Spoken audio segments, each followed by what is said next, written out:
We are Soulful Synergy. My name is Shaughnessy. My name is Shanice. This is episode number 6 of Soulful Synergy podcast Called Addiction. I think sex/love addiction is something that takes over every aspect of your life. Instead of it being something enjoyable, something inspiring, it becomes something that you need desperately, and all of your self-respect, your common sense, everything goes out the window. Nothing matters. Have you ever been a sex or a love addict? I'm definitely a recovering love addict. We're going to go into this later, but what about you? Yeah, for sure. Going through that, addicted to the D. It's crazy how it can just take over your life. Sex, for example. Just like sex with someone is what puts you in these situationships, makes you crazy in love, makes you do anything. My chest just gets tight thinking about it. Because, oh my goodness, once you have amazing sex in your life, it's a wrap. It's hard to settle for anything less than that. I feel like I've been a love addict my whole life. Love addict. Yeah. Yeah. I've always craved love. I feel like most females, from when they're younger, they crave that love with somebody. Yeah. Like they see it on TV. They see it with their parents or their grandparents, and they're just like, I want that. Or they don't see it, and they may only see it on TV. They may not see it in their lives at all. And it's just something that you want. My grandparents, I'm like, oh, I just want to be like them. Yeah. Like, I hope to have that strong bond, But being a love addict for the wrong reasons, meaning like you're just doing it for the wrong reason. You're doing it more so for yourself than the person that you're with. Yeah, it's just to fill a void, not to experience life with someone and have a partner. It's just to fill something that you're lacking. Temporarily. I've most definitely been a love addict. In a past relationship, I felt like I was just in it for the wrong reasons after a while, and ended up being disappointed and hurt and confused and lost because I was just so dependent on this person for everything. Like, I would talk to them from morning to night, I'd see them often, we'd be together all the time, and like it became an addiction for me. It became something that I needed to do all the time, and when I wasn't doing it, I almost felt like I was sick. I felt sick to my stomach, or there would just be ways that I would try and get to that person. So it just, even if I used my last dollar, I would go and see that person because it was just what I was used to and what I was comfortable with. In between all of that, it's like you just see yourself slowly, like almost like crumbling. You just slowly see yourself fading away. Yeah. And you don't even recognize yourself anymore, and you're like, you don't even know where to go from there. You don't know how to get back to where you were. It's so hard though. It's so hard because that feeling is just so like, it's like so comforting. It's so comforting. Yeah. And that's what makes you stay in it for as long as you do. And that feeling, I don't know if I want to feel that feeling again. Just because like I wasn't in my right mind at all. And it's almost like I would have just done anything for that person at that point, just because I was so addicted to how they made me feel. And realistically, I don't even know how they really made me feel. I really don't, because out of comfort, I just really appreciated having someone there, who was probably going through the same things as me, but maybe even worse. Yeah. How did you snap out of being a love addict? Or would you say you're still a love addict? I think I'll always be a love addict in some shape or form. I just love hard, and it's hard for me not to want to give myself to someone who I feel I'm connecting with and who I am just really happy with. Like, it's hard not to do that. But how I got out of it was I just had to come to some type of realization with myself and say, like, this is not taking me anywhere. This is keeping me in the same spot that I've been in for however long. You know, sometimes what you love isn't good for you. Preach, sister. You gotta learn to love and just learn when it's not the right type of love. When it feels good and when you don't have to question it, that's a more healthier type of love. Being a love addict, you're more just dependent on that person completely to the point where you start to deteriorate. Have you ever been a love addict or a sex addict? I've been both in relationships, you know. I remember with my ex, just like addicted to the fantasy. You know, I was living in a fantasy world. Even when we would have bad fights and like things would get out of hand, if I didn't care, I was just like, but I love him and I love the idea of him, so I'm gonna stay, you know. My common sense, my self-respect at times went out the window because I'd let him talk to me any type of way. Out the motherfucking door. It was hard on me, but I just didn't pay attention to the side effects because I was just so thrilled and in love from what I thought. So yeah, like, I was just lost in the thrill. Lost in the thrill. How have you escaped being a love addict or a sex addict? I was just thinking about my happiness. Like, literally one day, and I was going through a lot where he was, like, treating me like crap, bringing me down, talking down on me. I was about to blow. It was like, why do I have to put up with this? I'm not trapped in this situation. I'm choosing to be here, and I'm choosing to continuously be in these kind of situations. I was just like, I'm just tired of the bullshit. Like, I want to do what I want to do and say what I want and be who I am and not have anyone tell me anything about it, you know, unless it's for the better.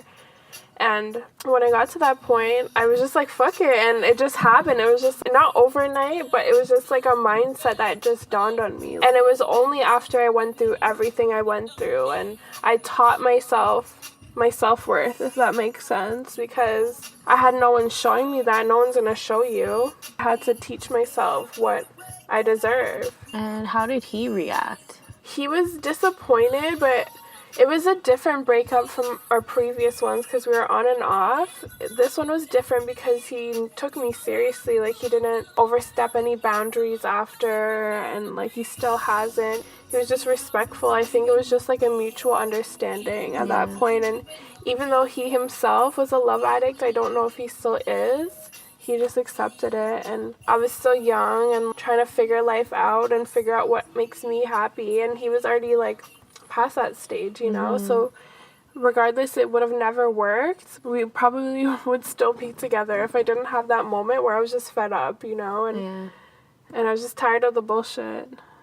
That's what really kind of brought me out. It was like I had to like pull myself out of my love and sex addiction. Yeah, you had to really think about it. Yeah, because it was affecting my friendships. Like, my friends and my family didn't even like this person at all. They witnessed him disrespecting me, talking down on me, abusing me emotionally and everything. And I didn't care. I didn't care what anyone had to say, but stepping back too also saved my friendships because I almost lost my best friend over it. Like, she was so over him. She couldn't stand to be around him, so like I never saw her. And yeah, sex and love addictions can really take a toll on everything in your life. Everything. It's not just your relationships. It's not just you. It affects everybody else. Yeah, because when you bring someone new into your life, you're bringing them into your family and your friend's life, and they go through that roller coaster with you because they're the closest people to you. They experience all your moods, everything, you know? So, like, they get the rough end of it when you're going through these toxic situations and cycles in life. So a sex addict is someone who is always craving sexual activity. Someone who doesn't really care about catching feelings or even just having feelings themselves. They're just in it for the sex, and if they don't get that, they're gonna get it from somewhere else. And that's that. A love addict is someone who just fantasizes about the idea of love, and they're just obsessed with what comes with relationships and love and they use that to fill a void. So I think that's what a love addict is. Someone who just revolves their whole life around relationships and forgetting about themselves just for love. Are you a love addict? Damn straight. Oh. Okay, what we're gonna do is go over different scenarios of being a love addict or not. If we've ever been one of these things, we have to take a shot. Oh, okay, I'm down. Have you ever idealized your partner's characteristics? For example, like looking past red flags and creating a perfect picture in your mind of someone? Yeah. Yeah? Oh, yeah. Oh, you better get that shot ready, honey. Oh, yes, I have. I just seen potential, and I almost like tricked myself. It's like I thought this person was capable of, being a certain way, and ended up being total opposite. Ended up just being too stressful. Yeah, I hear you. Had to walk away from that, Real quick. find my peace again. Make sure you drink up. Oh, shit. Oh, well. Okay. I'm perfect, so I'm not gonna get drunk tonight, honey. Okay, yeah. Have you ever experienced extreme shyness, stuttering, nervousness, and confusion around another person? What kind of stupid question is that? I don't think so. What? Maybe like Really? Come on. maybe shyness. I've been shy. I'm so shy though. Like You've been shy. I'm sure you've stuttered a few times. probably You've been confused or confused though. I don't know. Like true say, my brain's running really smooth. you've never been confused around maybe an ex or you're coming to an end with them and you're just Well, not that confused. Like Okay. confusion, as in you don't know what you're doing. Like you get kind of lost in the sauce. lost in the sauce. Nah, I'm too cool for that. Okay, Shanice J. Just kidding. I'll take my shot of wine. Sip it up. No? Have you ever felt a sense of a kid-like feeling when you're around maybe someone you're interested in? Yes. Oh my gosh. You feel a sense of euphoria, you're a kid again. Yes. Right now I get that. Yeah? Yeah, just because he's just so funny, and he kind of puts me in that place where I feel like a child again because you're just always laughing, Interesting.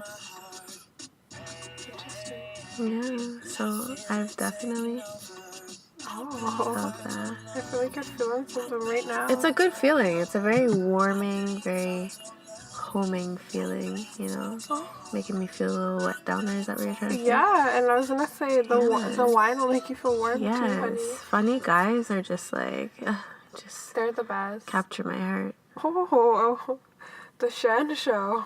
The shot. But drink up. Are you done? Have you ever replayed in your mind every encounter you've had with the other person or any person in great detail? Where's the wine? Drink up. Because Yeah, fantasize about them Yeah. or about the past. I definitely have. Yeah.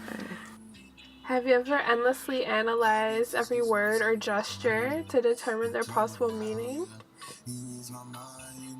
With your partner? Meaning kind of overthinking? Yeah, overthinking their every word and all action. the motherfucking time. Honestly, I feel like we should both drink to this because I'm the queen of overthinking. Here, cheers, because we're both Should I drink drinking from to the this. bottle? Yeah, drink from the bottle. Yes, I've definitely. Yeah, I feel like everybody is you're just always worried about this person has your heart in their hands. You're always worried about whether or not they're doing this or doing that. Are they really being faithful? Are they really where they say they are? Nope. You're just always Never know. thinking, not even thinking the worst, but you're just always thinking. Even in terms of if you guys are on good terms, you're still going to be thinking of things to make your relationship better. Like, no one is never satisfied. Never. We always want more. That's just our nature, you know? Now, that is just our nature. In this time of day, we want more. And we won't stop until we get more, you know? I feel like we live in a generation of love and sex addicts. I think we all are in some way, shape, or form. It's so true. And I feel like our generation now we're all more prone to being sexual addicts just because there's so many situationships going on. Yeah, and people are just more free with sex. More free, more, you know, everyone's just carefree. They don't want a relationship and they don't want to really commit to someone, but they still want to have sex. And that becomes addicting because you're not just gonna have sex with just anybody. Like, okay, no, I'm lying. So some people do. Hey, you know, teach their own. Exactly. But just gotta use discretion. Have you ever experienced physical symptoms such as trembling, flushing, weakness, or heart palpitations around another person? Yeah. Have I? I've felt like butterflies. Is that in there? No? Would that be considered flushing? What's flushing? I guess like when you get red. Actually, I've definitely flushed. I'm a flusher. So flushing is when you get red? Yeah, when you just get red and you just feel like flushed, you know? You like just feel like warm, like you're gonna faint. Yeah. Yeah, pass out. I felt flushing when like my partner like embarrasses me. Yeah. You know what I mean? And you're just like, yo, I'm hot right now. I feel like I'm flushed all the time. All the freaking time. I guess I'll drink to that. There's no word there. Is there? Let me add some more. In conclusion, sex addiction, love addiction is something that we don't talk about enough. And it's something that's so real, like, especially in our generation. I see it so much and we just overlook it, ignore it, you know? Yeah, it's more common now and people need to just be aware of how they are treating others and how others are treating them, you know? It's better to know than to not know. And like, have your fun, live your life, but make sure that while you're having fun, it's not affecting your well-being overall. You know what I mean? Like, you should still lead a stable life and still be able to have fun. Exactly. We noticed like a lot of people were very hesitant with answering questions or just even asking questions because sex is a very serious topic. It is. And we understand that. But at the same time, you have to be open-minded. We're in a time of day where everybody is so open-minded. And what's wrong with having conversations about sex? Like, everybody's curious about these questions, I'm sure. So why not learn something? Ask a question. Figure it out. We could figure it out together, you know? You have to really ask yourself, do you want to be a closed-minded person or open-minded to the things that are happening now? We're going to wrap up episode number 6 of Soulful Synergy Podcast. Thank you guys for tuning in. Don't forget to follow us on Instagram, Facebook, AskFM, at Soulful Synergy Podcast. On Twitter, we're at Soulful_Synergy. And you can catch our new episodes every Thursday on www.soulfulsynergypodcast.com. We are Soulful Synergy. Like music, attracted to me, addicted, like Hennessy, addicted, like weed.